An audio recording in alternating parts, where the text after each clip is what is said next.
Bermunculan orang-orang yang melecehkan Al-Quran, melecehkan agama Allah, melecehkan Islam, melecehkan Allah, melecehkan para nabi, melecehkan hadis-hadis nabi, melecehkan syariat-syariat Islam. Hari ini umat muslim pandai membaca Al-Quran, tapi mengapa mereka tidak beradab dengan Al-Quran? Apa yang dilakukan oleh Ahmad Dhani ketika membaca Al-Fatihah, digunakan dengan irama pop. Alhamdulillahi Rabbil Alamin.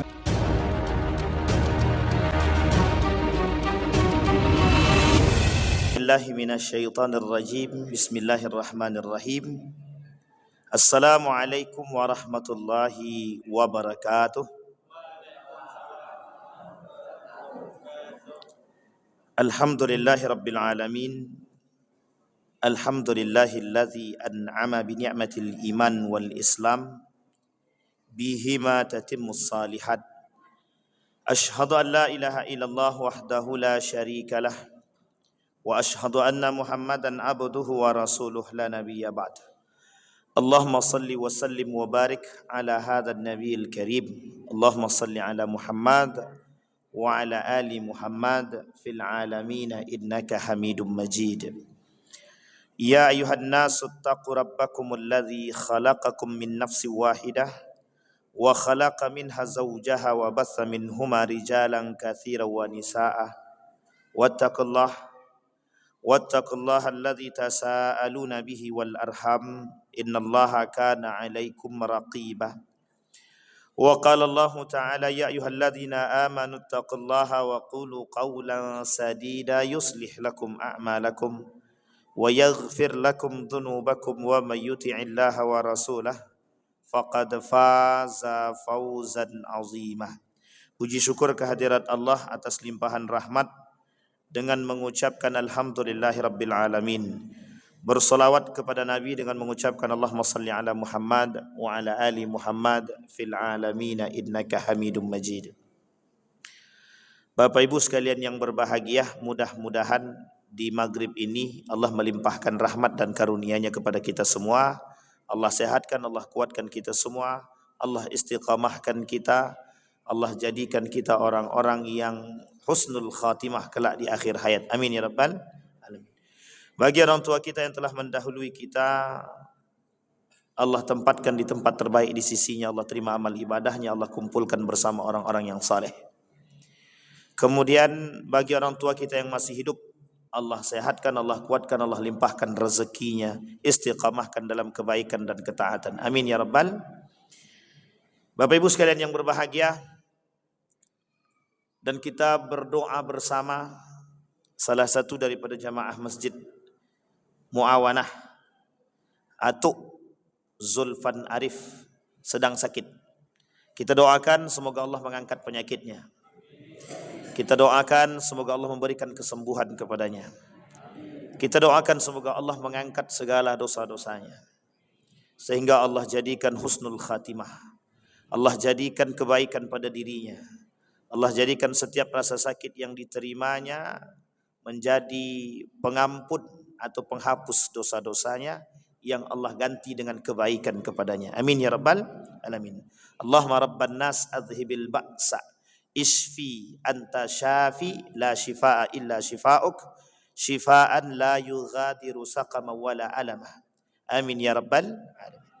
Baik Bapak Ibu sekalian yang berbahagia, di malam hari ini Bapak Ibu, saya ingin mencoba bersama mengkaji satu ayat di dalam Al-Quran, di dalam surat At-Taubah ayat 65. A'udzu billahi minasyaitonir rajim. Wa la in sa'altahum la yaqulanna innama kunna nakhudu wa nal'ab. Qul abillahi wa ayatihi wa rasulihi kuntum tastahzi'un. Dalam satu riwayat dari Ibnu Umar, Ibnu Umar ini anak daripada Umar ibn Khattab, punya anak namanya dipanggil Ibnu Umar. Ibnu Umar berkata, datang kepada kami seorang lelaki yang kemudian seorang lelaki tersebut berucap kepada kami, kata dia kepada Ibnu Umar, kita tidak melihat seperti qari kita, yaitu Nabi dan para sahabat, kecuali yang paling banyak makannya, acap kali mereka berdusta, serta paling penakut ketika berperang. Berkata Auf bin Malik, engkau telah berdusta, akan tetapi engkau munafik. Aku akan kabarkan hal ini kepada Rasulullah sallallahu alaihi wasallam. Kemudian baginda Nabi berkata, qul abillahi wa rasulihi kuntum tastahzi'un. Apakah dengan Allah, ayatnya, dan Rasulullah kalian berdusta dan kalian mengolok-olok? Kemudian Rasulullah tidak menambah kalimat tersebut dan tidak mengurangi. Kemudian Auf pun mengabarkan berita tersebut kepada Rasulullah, kiranya Al-Quran telah mendahului dengan turunnya ayat yang tadi kita bacakan. Bapak Ibu sekalian yang berbahagia, apa yang ingin saya sampaikan di maghrib ini? Ada fenomena-fenomena yang hari ini banyak kita temukan. Fenomena tersebut langsung kita sampaikan, bermunculan orang-orang yang melecehkan Al-Quran, melecehkan agama Allah, melecehkan Islam, melecehkan Allah, melecehkan para nabi, melecehkan hadis-hadis Nabi, melecehkan syariat-syariat Islam. Saya ulangi Bapak Ibu. Hari ini bermunculan kelompok-kelompok orang-orang yang tidak lagi memandang Islam itu sebagai agama yang baik. Mereka mengolok-olok Allah. Mereka mengolok-olok baginda Nabi Muhammad sallallahu alaihi wasallam. Mereka mengolok-olok Al-Quran. Mereka mengolok-olok Islam yang keempat. Mereka mengolok-olok syariat Islam yang kelima. Yang keenam, mereka mengolok-olok simbol-simbol keislaman. Antara lain daripada simbol-simbol keislaman, mereka menghina Ka'bah. Mereka menghina bendera yang bertuliskan La ilaha illallah. Mereka menghina masjid. Mereka menghina simbol-simbol yang lain. Yang itu menjadi poin penting bagi orang-orang beriman di dalam agama Islam. Bapak Ibu sekalian yang berbahagia, di dalam Al-Quran Allah berkata tentang istihza. Istihza ini adalah penghinaan, pengolok-olokan. Ada dua kelompok yang melakukan perbuatan demikian terhadap Islam, Al-Quran dan lain sebagainya. Kelompok pertama, kelompok kafir. Kelompok kafir ini terbagi kepada macam-macam. Ada Yahudi, ada Nasrani, ada kafir Quraisy. 3 kelompok. Dan ada kafir-kafir yang lain. Artinya, orang-orang seperti ini bukan berasal daripada Islam, tapi mereka keluar daripada Islam. Artinya mereka kafir. Yang kedua, kelompok yang kedua, mereka berasal daripada Islam. Orang-orang Islam, tapi tak suka dengan Islam. Mereka ini disebut dengan munafik. Sampai di sini bisa dipahami Bapak Ibu? Dari kelompok kafir tadi, muncul satu kelompok yang bernama Islamophobia. Dari kelompok muslim tadi, kelompok munafik tadi, muncul kelompok-kelompok isme-isme. Yang kelompok isme-isme ini menjadi perpanjangan tangan daripada Islamophobia yang berasal dari kelompok kafir. Sampai di sini bisa dipahami Bapak Ibu? Biar kita pahamkan turunan dulu. Karena Bapak Ibu, kita butuh sekarang ini pemahaman seperti ini agar kita bisa memperkuat akidah keluarga, anak-anak, dan golongan masyarakat. Dari kafir muncul kelompok yang disebut dengan Islamophobia. Oke? Sampai di sini bisa dipahami? Dari kelompok Islam ada kelompok munafik.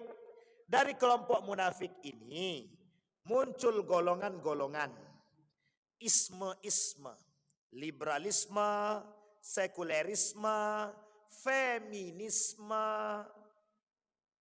pluralisme, materialisme, rasionalisme.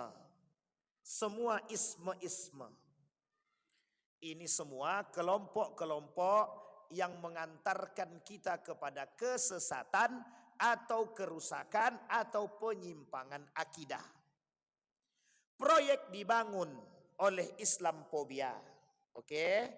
Proyek itu dibangun oleh orang-orang yang benci dengan Islam. Kita sebut dengan Islamophobia. Perpanjangan tangan mereka dari umat Islam, kaum munafik tadi. Jadi orang ini, kelompok-kelompok isme-isme tadi, itu perpanjangan tangan dari kelompok-kelompok kafir yang Islamophobia, yang benci terhadap Islam. Sekarang kita tutup kasus itu. Kita masuk kepada tubuh umat muslim. Mengapa atau apa sebab kebencian mereka terhadap Islam sampai mereka harus mengolok-olok Islam?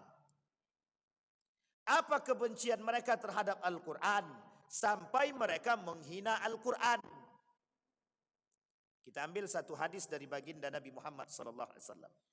Kata Nabi, buliz zamzam fatu'arab. Ente kencingin tu sumur zamzam, maka ente akan terkenal. Ente kencingin sumur zamzam, maka ente akan masyhur. Sekarang hadis ini adalah ilustrasi dari perbuatan orang-orang hari ini yang ingin mencari popularitas dan ketenaran. Di balik kebencian mereka terhadap Islam. Kita lihat. Ferdinand terkenal karena dia menghina baginda Nabi Muhammad SAW. Kemudian seorang wanita bertelanjang menginjak-injak Al-Quran. Dia duduk di atas Al-Quran tanpa busana. Kemudian dia tenar. Ada seorang wanita berjoget di atas replika Ka'bah. Terkenal. Ada seorang penulis Charles Hebdo membuat karikatur Nabi dengan menghina baginda Nabi Muhammad SAW. Yang dihina bukan hanya Nabi, syariat Islam, sunnah Nabi, mereka hinakan. Terkenal, masyhur. Semua nama yang saya sebut itu berasal dari golongan kafir, orang-orang kafir. Apa motivasi mereka? Selain daripada ketenaran, motivasi mereka adalah kebencian. Sampai di sini bisa dipahami Bapak Ibu ya. Yang kedua, apa motivasi mereka sehingga mereka lakukan pengolok-olokan terhadap Al-Quran? Mereka kata bahwa simbolisasi di dalam Islam sungguh sangat membuat mereka bingung dan tidak ada baiknya sama sekali. Itu dari golongan kafir. Sekarang saya sampaikan dari golongan umat muslim. Dari golongan orang kafir. Orang kafir bilang begini, dari golongan orang munafik. Orang munafik bilang begini. Jilbab tidak wajib. Perempuan tidak perlu pakai jilbab. Perempuan kalau pakai yang penting menutup aurat. Tidak perlu apakah itu sempit atau tidak sempit. Tidak perlu. Yang penting menutup aurat. Mau pakai celana jin, celana setan, celana hantu terserah. Yang penting menutup aurat. Ini bertolak belakang dengan hadis baginda Nabi Muhammad SAW. Kata Nabi, ada perempuan berpakaian tapi telanjang. Salah satu contohnya perempuan yang berpakaian tapi nampak pantatnya, nampak lekuk tubuhnya, nampak anggota tubuhnya. Ini pelecehan. terhadap syariat Islam, pelecehan terhadap pakaian-pakaian keislaman dari tubuh umat muslim. Yang kedua, muncul dari golongan umat muslim yang tidak suka dengan jenggot, tidak suka dengan celana cingkrang, tidak suka dengan jubah, tidak suka dengan cadar, tidak suka dengan pakaian-pakaian islami. Ini golongan-golongan yang mereka katakan orang-orang seperti ini adalah orang-orang jadul dan katrok. Baik, yang kedua. Yang ketiga, muncul dari golongan umat muslim, orang-orang Islam. Mereka katakan bahwa nikah beda agama tidak haram. Mereka katakan bahwa mentafsirkan ayat Al-Quran hari ini harus menggunakan metode hermeneutik yang bisa menyesuaikan zaman. Artinya mereka mengatakan bahwa Al-Quran perlu penyesuaian dengan keadaan. Bapak Ibu sekalian yang berbahagia, poin pertama dari kafir, poin kedua dari kaum munafik. Digabungkan Bapak Ibu. Apa maksudnya? Mereka semua ini satu tujuan. Tujuannya adalah membuat umat muslim yang sadar dengan Islam hari ini goyang secara akidah. Itu yang pertama. Yang kedua, meruntuhkan iman. Yang kedua. Yang ketiga, jauh daripada nilai-nilai agama. Sampai di sini bisa dipahami Bapak Ibu ya? Baik. Sekarang kita lihat Bapak Ibu. Kita lihat. Kata Allah di dalam Al-Quran. Abillahi wa ayatihi wa rasulihi kuntum tastahzi'un. Apakah dengan Allah, dengan ayatnya, dengan Rasulnya, kalian melakukan pelecehan? Kenapa Allah katakan begini? Bukan tanpa sebab. Pelecehan yang dilakukan oleh orang-orang terdahulu terhadap umat muslim, terhadap Islam itu sendiri, sudah sangat sering mereka lakukan. Nah sekarang Bapak Ibu, kita kembalikan dengan keadaan kita hari ini. Kita kembalikan dengan kondisi kita hari ini. Baru kita masukkan pada poinnya Bapak Ibu. Bapak Ibu sekalian yang berbahagia. Salah satu bentuk pelecehan terhadap Al-Quran hari ini. Bukan dilemparnya Al-Quran kepada oleh orang-orang muslim. Mereka lemparkan Al-Quran di hadapan umat muslim itu sendiri. Bukan hanya sekedar mereka ambil Al-Quran, mereka injak Al-Quran. Pelecehan Al-Quran hari ini, bukan mereka ambil Al-Quran, mereka robek kertas-kertas di dalam Al-Quran. Pelecehan Al-Quran hari ini, yang dilakukan oleh umat muslim hari ini, terlepas daripada penghinaan mereka terhadap secara fisik Al-Quran. Yang paling penting hari ini, larinya umat muslim daripada nilai-nilai Al-Quran. Itu pelecehan terbesar bagi Allah. Pelecehan terbesar. Hari ini umat muslim dengan Al-Quran, mohon maaf, ada berbagai macam bentuk. Satu, berlomba-lomba menghafal Quran, tapi berlomba-lomba mencari nama daripada Al-Quran. Satu. Apa maksudnya berlomba-lomba mencari nama dari Al-Quran? Imam Nawawi berkata, kata Imam Nawawi, mereka mempelajari Al-Quran untuk mendapatkan dunia. Liyusiba minhud dunia. Nabi bilang dalam hadisnya, Fima ta'allamtal ilma wa qara'tal Quran. Wa qala ta'allamnal ilma, ta'allamtul ilma wa qara'tul Qur'ana fika. Wa qala Allah, wa yaqulu Allah, kazzabta. Wa taqulul malaika kazzabta. Allah bilang, ketika Allah bertanya kepada hambanya, untuk siapa kalian mempelajari Al-Quran dan ilmu? Dijawab oleh hamba tadi, kami mempelajari ilmu untukmu Allah, kami pelajari Al-Quran untukmu Allah. Kata Allah, engkau dusta, engkau berbohong. Kau pelajari ilmu agar dipanggil liyuqalu aliman, Wa qara'tal Qur'ana liyuqalu qari'an. Kau pelajari ilmu agar kau dipanggil alim. Kau pelajari Al-Quran agar kau dipanggil qari. Kalimat ini harus dipahami baik-baik. Saking banyaknya hari ini orang-orang yang kembali kepada Al-Quran, mempelajari Al-Quran, melupakan esensi daripada Al-Quran. Mereka pelajari Al-Quran, mereka hafal Al-Quran, tapi mohon maaf, tidak beradab dengan seperti adab Al-Quran. Ini poin penting yang harus Bapak Ibu pahami. Kita akan ketemu dengan orang seperti ini. Pasti akan ketemu. Oh, kok yakin kan Ibu Ustaz? Nabi yang bilang, masa kita tak yakin? Kita akan ketemu dengan orang-orang yang fasih dengan Qur'annya, tapi cuma sampai di sini. Allah kata dalam Al-Quran, afala yatadabbaruna al-Quran, am ala qulubi aqfaluha. Kalian tidak bertadabbur dengan ayat Al-Quran. Kita kembalikan poinnya Bapak Ibu. Beberapa hari yang lalu seorang pemuda mengirimkan video kepada kami. Mereka jadikan ayat-ayat Al-Quran sebagai, mohon maaf, untuk lantunan lagu-lagu pop. Mereka mengaji tapi menggunakan lantunan musik atau irama-irama pop.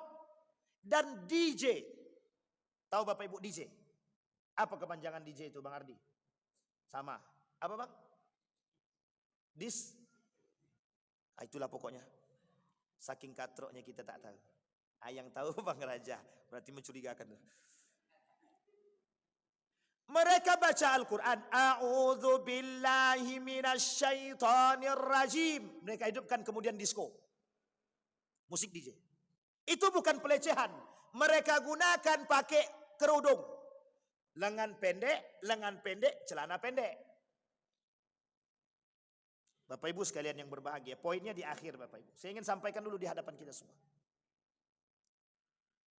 Hari ini Bapak Ibu, umat muslim dibuat bungkam terhadap perbuatan demikian. Oh, kita nggak berani bersuara kok. Itu pelecehan. Memang kita sampaikan di tempat saja. Kenapa? Mereka lebih kuat. Kuat apanya? Kuat pitinya. Siapa yang tersinggung terserahlah. Tapi memang begitu keadaannya. Kembali kepada poin kita tadi Bapak Ibu.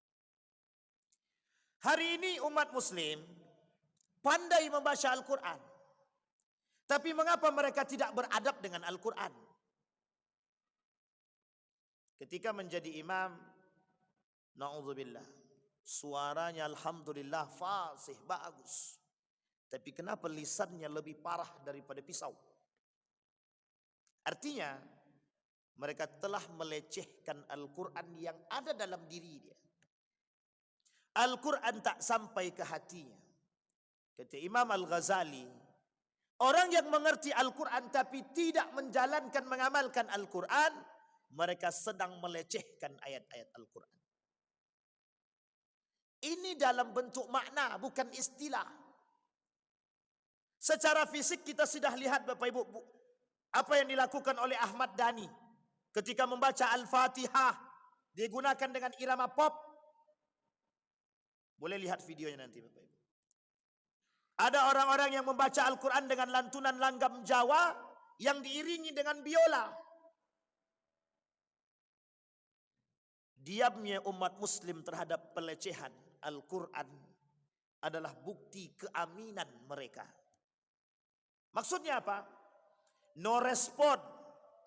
Ketika umat muslim tidak merespon daripada perbuatan itu, maka mereka akan katakan bahwa apa yang kami lakukan tidak bermasalah. Oh, sebagian kecil umat muslim merespon. Alhamdulillah. Tapi tidak ada respon dari yang lebih daripada itu. Sehingga mohon maaf Bapak Ibu, mohon maaf. Kita sedang kehilangan figur-figur jihadis. Kita sedang kehilangan orang-orang yang memiliki semangat jihad. Harusnya kita umat muslim ini punya semangat itu. Tapi kita kan tidak perlu Pak Ustaz. Ketika Allah berkata di dalam Al-Quran, unsurullah man Gimana kata kalimatnya itu? Kata Allah, tolonglah agamaku, maka aku akan menolong kalian. Hah? In tansurullaha yansurkum. Jika kalian menolong Allah, maka Allah akan menolong kalian. Kalimat itu dibantah oleh kaum-kaum liberal, umat muslim yang munafik. Apa kata mereka? Mana mungkin Allah butuh bantuan Anda? Anda siapa? Itu kalimatnya, Pak. Kita kembalikan. Kalau begitu, untuk apa Allah menuliskan kalimat itu? Mesti butuh pemahaman. In tansurullaha yansurkum. Sejalan dengan hadis Nabi. Ihfazillaha yahfazka. Jagalah Allah, Allah jaga kalian. Tolonglah Allah, Allah akan tolong kalian. Yang dimaksud oleh Allah ini apa? Yang dimaksud oleh Allah ini apa? Satu. Yang dimaksud oleh Allah, jaga oleh kalian agamaku. Karena pelecehan terhadap agama bukan 1, 2, 3 kali. Sampai keluar kalimat yang paling mutlak, paling spektakuler di dalam Al-Quran. Innad dina indallahil Islam. Tidak ada agama yang paling benar selain daripada Islam. Umat muslim, orang-orang beriman, dipaksakan oleh Allah untuk menjaga agamanya Allah. Kalau kita diam terhadap pelecehan ini, berarti kita sedang tidak menjaga agama Allah. Kalau kita mengaku cinta kepada Allah,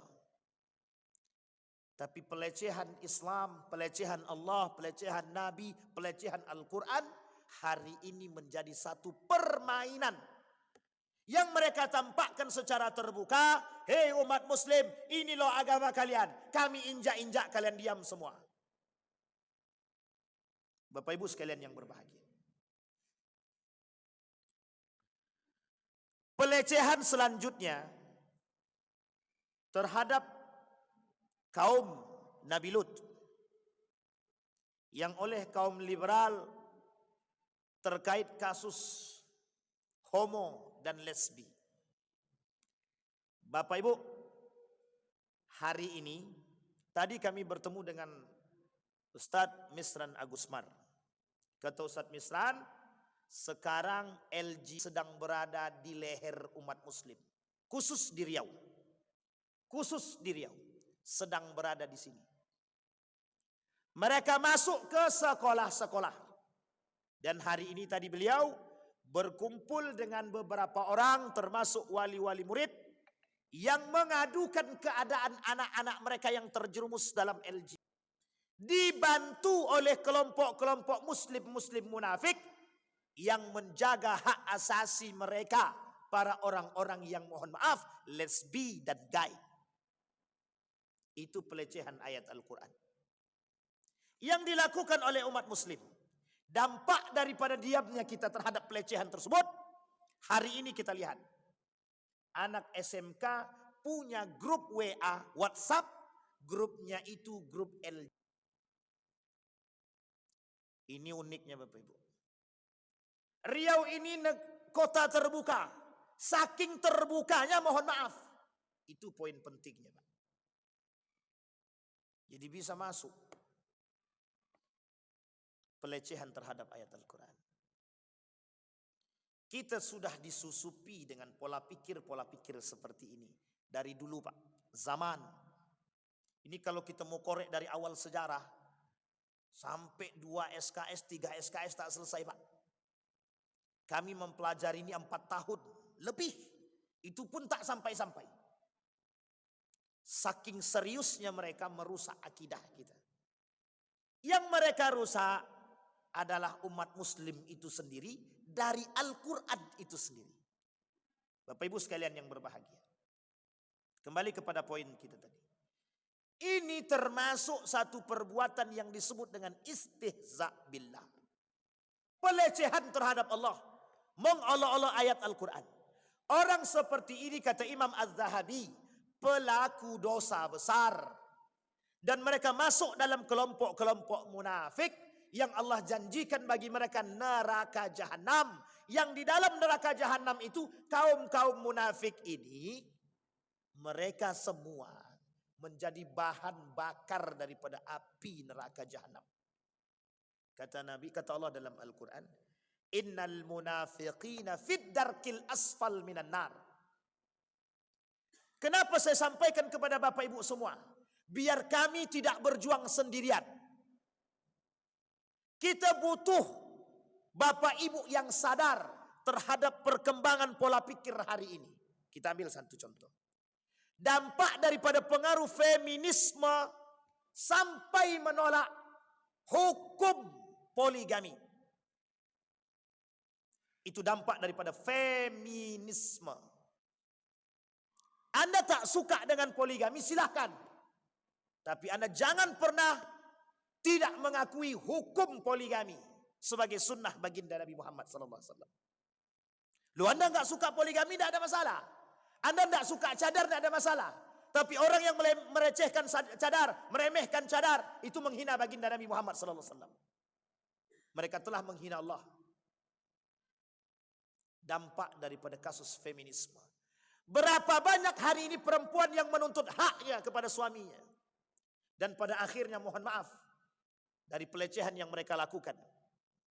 Organisasi-organisasi yang melecehkan agama. Apa kata mereka? Derajat laki-laki dan perempuan di mata Allah sama. Sehingga mohon maaf, kalau kami bekerja, itu haknya kami. Ada perempuan nuntut, kalau kau mau nikah denganku, izinkan aku bekerja. Kalau dapat perempuan seperti itu, jangan nikahkan, cari yang lain. Masih banyak perempuan yang lain. Masalahnya banyak yang tak suka. Itu masalah tuh. Sampai di sini bisa dipahami, Bapak Ibu. Kenapa mereka demikian? Hasutan pemikiran oleh kelompok-kelompok yang menjunjung tinggi hak asasi manusia. Bapak Ibu sekalian yang berbahagia, otak kita dicuci. Sehingga hari ini Bapak Ibu sekalian yang berbahagia nuntut bininya, kalau abang tidak izinkan aku bekerja, kita cerai saja. Itu calon-calon penghuni neraka. Perempuan yang calon penghuni neraka. Apa kata Nabi? Apa kata Imam Hasan Al-Basri? Jika seorang perempuan bercemberut saja kepada suaminya, indikasi sebagai penghuni neraka. Cuman cemberut aja baru. Wah, hari ini untung laki-laki ini kan. Alhamdulillah senang hati kami, Ustaz bantu kami kan. Di sini Pak, untungnya di rumah kayaknya belum tentu untung kita Pak.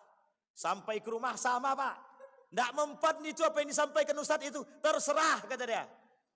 Abang tinggal pilih aja mau tidur di luar atau tidur di luar banget kata dia. Begitu Pak. Oh, bukan tanpa sebab Pak. Bukan tanpa sebab apa yang saya sampaikan. Dampak daripada pemikiran itu sejalan dengan apa yang dikatakan oleh Nabi. Kelak perempuan lebih berkuasa daripada laki-laki Pak. Sekarang kita lihat. Siapa yang lebih berkuasa sekarang? Sampai-sampai ibu-ibu ini itu dapat julukan. Apa julukannya? Apa Pak?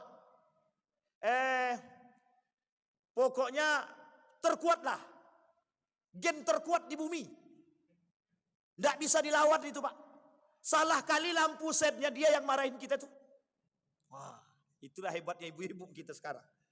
Artinya apa? Apa yang dikatakan Nabi itu terbukti. Perempuan hari ini lebih kuat daripada laki-laki. Bukan pada aspek sosial. Tapi lebih kepada aspek ketaatan dan kepatuhan mereka terhadap suami. Sampai-sampai kata Nabi, mereka membuat suami mereka durhaka kepada kedua orang tuanya. Na'udzubillahi tsumma na'udzubillah. Bapak Ibu, saya tidak menjelekkan perempuan. Tapi dampak daripada emansipasi wanita dan feminisme itu. Sehingga bukan hanya di sini Pak. Di Saudi Arabia pada tahun 2015 tuntutannya besar. Kami perempuan menuntut hak kami. Oleh Muhammad ibn Salman dibukalah keran air tadi. Diberikan hak perempuan. Mau ngapain kalian? Mau jualan silahkan. Mau driver mobil silahkan. Mau belanja keluar silahkan. Mau jadi petugas imigrasi silahkan. Mau jadi apapun kalian wanita silahkan. Dibuka kerannya oleh Muhammad ibn Salman. Haknya perempuan dibuka. pengaruh pemikiran liberal. Jadi kalau kami nuntut kerja Pak Ustadz, salahkah tak salah dalam Islam? Tapi yang salah ketidakpatuhan kita perempuan terhadap sang suami. Gimana mau dapat masuk surga tanpa hisab kalau begitu? Bapak Ibu sekalian yang berbahagia, salah satu proyek yang membuat jauhnya perempuan daripada nilai agama dan ketidaktaatan mereka terhadap suami adalah, mohon maaf, jangan tersinggung, emansipasi wanita dan feminisme, gerakan yang mohon maaf, mungkin niat awalnya bagus, tapi setelah bercampur dengan pola pikir yang tidak benar, terselewengkan daripada nilai-nilai yang benar. Jangan salah Pak, dan itu sudah terjadi. Pada masa Nabi, perempuan ikut berperang, Nabi izinkan kok, bukan tidak Nabi izinkan. Salah satunya adalah Ummu Aiman yang pernah menjadi ibu susuan Nabi. Nabi izinkan berperang. Bukan tidak Nabi izinkan, Nabi izinkan. Artinya perempuan punya peran terhadap Islam itu sendiri. Tapi yang harus dipahami adalah jangan gara-gara pemikiran feminisme dan emansipasi itu merusak daripada nilai-nilai keislaman yang ada pada diri perempuan itu sendiri. Mohon maaf Bapak Ibu, pengaruh itu hari ini besar. Pengaruh hari ini besar. Dan bukan kita tak melihat Bapak Ibu, betapa seriusnya mereka memunculkan, mohon maaf, fikiran-fikiran mereka untuk dijadikan sandaran dalam kegiatan apapun, termasuk dalam urusan-urusan sosial. Maka Bapak Ibu sekarang lihat, kami perempuan berhak jadi pemimpin, kami perempuan berhak jadi ini, kami perempuan berhak jadi itu. Tidak salah Bapak Ibu, tidak salah. Silahkan, sejauh Anda masih kembali kepada fitrah sebagai seorang wanita. Saya sampaikan Bapak Ibu, satu karakter yang sering kita temukan, ketika perempuan ini lebih kaya daripada suaminya, maka mohon maaf bapak-bapak, mohon maaf, hanya orang yang beriman yang selamat. Yang tidak beriman, mereka injak-injak suami mereka. Kau hidup dari tanganku, kalau kau tak mau bersama aku, pergi. Oh Masya Allah, kemana kita laki-laki mau digitukan Pak? Dan ini bukan 1, 2, 3 Pak, apa yang saya sampaikan ini, Bapak Ibu boleh cek. Kembali kepada poin tadi. Apa kata Allah di dalam Al-Quran?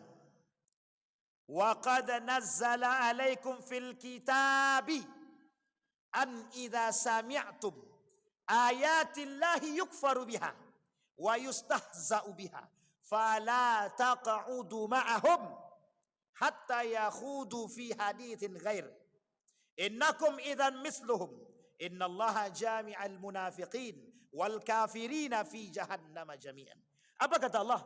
Kalian akan melihat, jika kalian melihat orang mengolok-olok ayat Al-Quran, mengolok-olok Nabi, mengolok-olok Al-Quran, mengolok-olok Allah, malaikat dan lain sebagainya, kalian dengar itu, fala taq'udu ma'ahum, jangan duduk bersama mereka.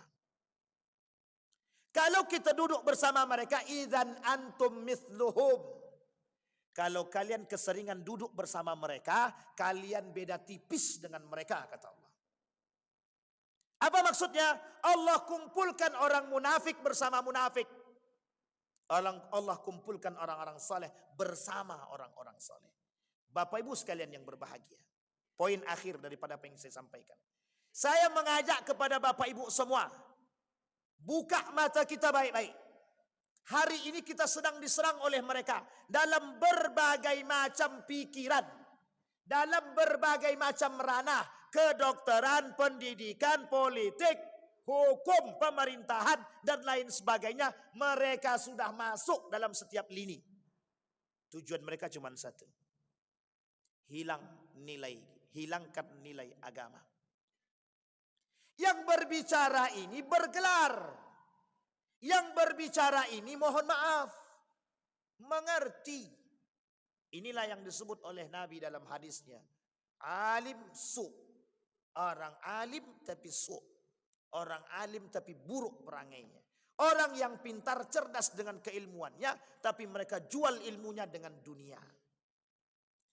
Yang membuat mohon maaf umat muslim tergelincir hari ini, Bukan umat muslim itu sendiri. Tapi lebih tepatnya digelincirkan oleh orang-orang berilmu. Saya tanya sama Bapak Ibu semua. Ada orang bergelar profesor. Dia bilang begini. Kata dia, tidak ada masalah. Kalian mau nikah sesama jenis pun, itu sebenarnya tak ada masalah. Ayatnya itu kan tidak berbicara tentang laki-laki dan perempuan. Ayatnya itu berbicara tentang pasangan. Kalau pasangan itu bebas, laki-laki dengan laki-laki juga pasangan, perempuan dengan perempuan juga pasangan. Itu yang ngomong profesor, Pak. Sehingga mohon maaf, Pak, mohon maaf. Yang percaya dengan omongan profesor itu banyak. Bro, you baru S2, you baru S1, iki profesor piye? Ngomong apa kita, Bu? Kami justru lebih percaya dengan profesor ketimbang mohon maaf, Anda tidak bergelar. Sekalipun mohon maaf, Anda alim, Anda baik, Anda bagus. Kata mereka yang bergelar profesor itu lebih kita paham. Sekarang kita lihat ayatnya, betul enggak? Betul, Pak, kata Allah. Kelak umat manusia ini tertipu dengan lisannya manusia. Wa minan nasi may yu'jibuka qauluhu fil hayatid dunya, kata. Saking banyaknya orang-orang yang cerdas, mohon maaf, ilmu mereka gunakan untuk mencari piti dunia. Mereka sesatkan orang-orang yang mohon maaf, mereka anggap lebih tidak berilmu daripada mereka. Dahsyatnya Bapak Ibu, yang menyebabkan tergelincirnya kita dalam perbuatan yang salah, akidah yang enggak benar, penyimpangan akidah daripada nilai-nilai syariat Islam, justru diselewengkan oleh umat Islam yang bergelar. Sampai di sini bisa dipahami Bapak Ibu. Sekarang kita sampaikan. Terus bagaimana cara kami selamat dari cara hal tersebut? Dari proyek ini, dari program ini. Harus Pak kita sampaikan, harus. Satu Bapak Ibu, pelajari akidah yang benar. Pelajari. Isra wal Mi'raj itu poin pentingnya cuma satu. Keteguhan iman, kekuatan akidah. Tidak ada yang lain. Dengan sesuatu yang tidak masuk akal kita dituntut untuk beriman. Oleh kaum kafir Quraisy itu disebut sebagai tipu daya, sebagai sihrum mubin, sihir-sihir belaka. Harus dipahami bahwa kita umat muslim kalau tidak mempertahankan akidah yang benar ini, maka jangan salah, generasi kita tidak mengenal Islam. Tapi anakku Islam, betul Islam, tapi dia tak tahu nilai-nilai Islam. Tapi anakku Islam, betul dia Islam, tapi dia tak menjalankan syariat-syariat Islam. Kenapa? Bercampurnya dengan pola pikir yang menyesatkan. Satu. Yang kedua, apa yang harus kami lakukan biar selamat? Yang kedua, pahami kelompok-kelompok yang menyesatkan. Tidak lagi kelompok jadul, Khawarij, Syiah, Murji'ah, Mu'tazilah, bukan. Tapi lebih kepada apa yang saya sampaikan tadi. Feminisme, liberalisme, materialisme, rasionalisme, pluralisme, sekulerisme, dan isme-isme yang lain, itu mengantarkan kepada penyimpangan akidah, penolakan terhadap nilai-nilai agama yang baik dan benar.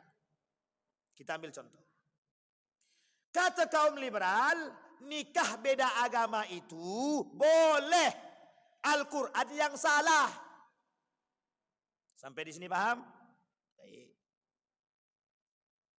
Kalau Al-Quran itu salah, terus yang betul siapa?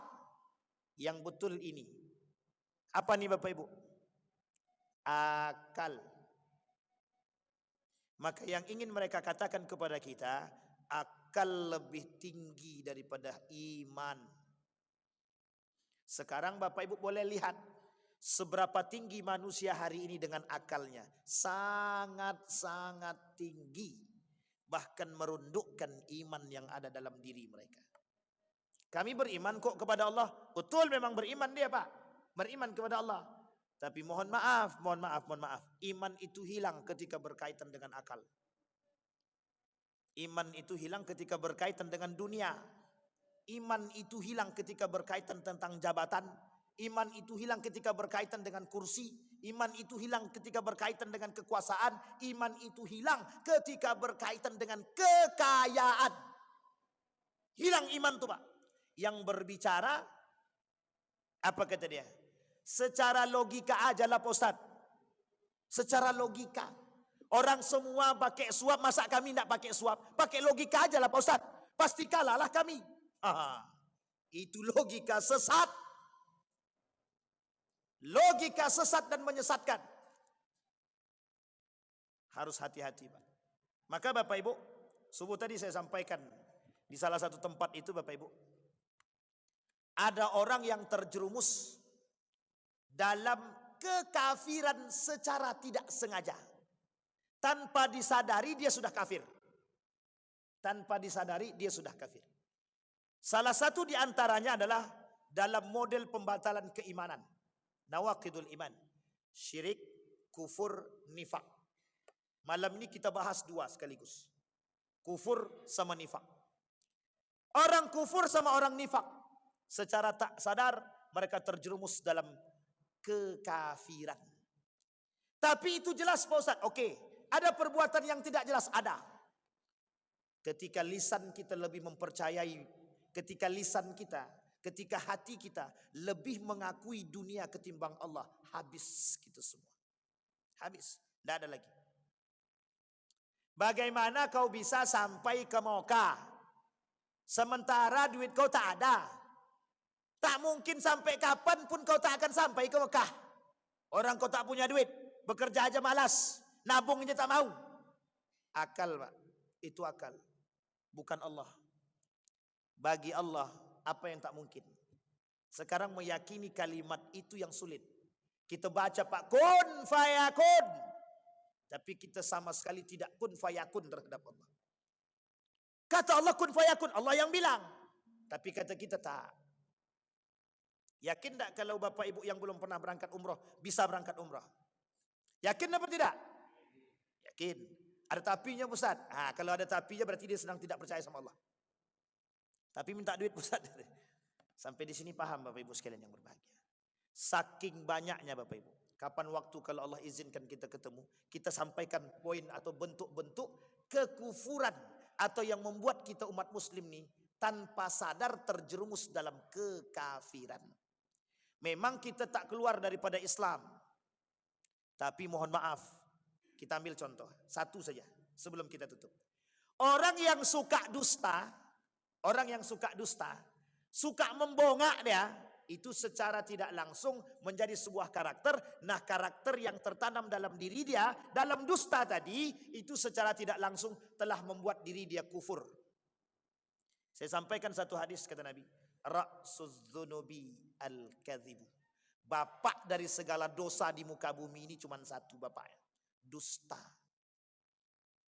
Dengan satu dusta bisa membuat orang berkali-kali dusta. Kita ambil contoh. Ada anak mencuri duit bapaknya. Kira-kira takut tak dia dimarahi sama bapaknya? Takut. Kalau takut dia dimarahi sama bapaknya, kira-kira dia apa yang dia lakukan? Berdusta. Sekali berdusta, selamat dia apa yang dilakukan oleh setan pada dia sama iblis. Teruslah berbohong, maka engkau akan tetap selamat. Itulah Bapak Ibu yang kita katakan terjerumus dalam kekufuran. 1 kali, 2 kali, 3 kali kita berdusta. Tapi sudah beribu kali kita berdusta, kita sudah terjerumus dalam kekufuran. Nifak, munafik. Saya kira itu saja Bapak Ibu sekalian yang berbahagia. Menjadi pengingat bagi kita semua, mudah-mudahan lisan kita dan hati kita sinkron. Mudah-mudahan hati kita terus aman. Mudah-mudahan iman kita tidak goyang dengan kehidupan dan kemegahan dunia yang justru mengantarkan kita kepada kesesatan. Na'udzubillahi thumma na'udzubillah. Fa'tabiru ya ulil absar la'allakum tuflihun. Assalamualaikum warahmatullahi wabarakatuh.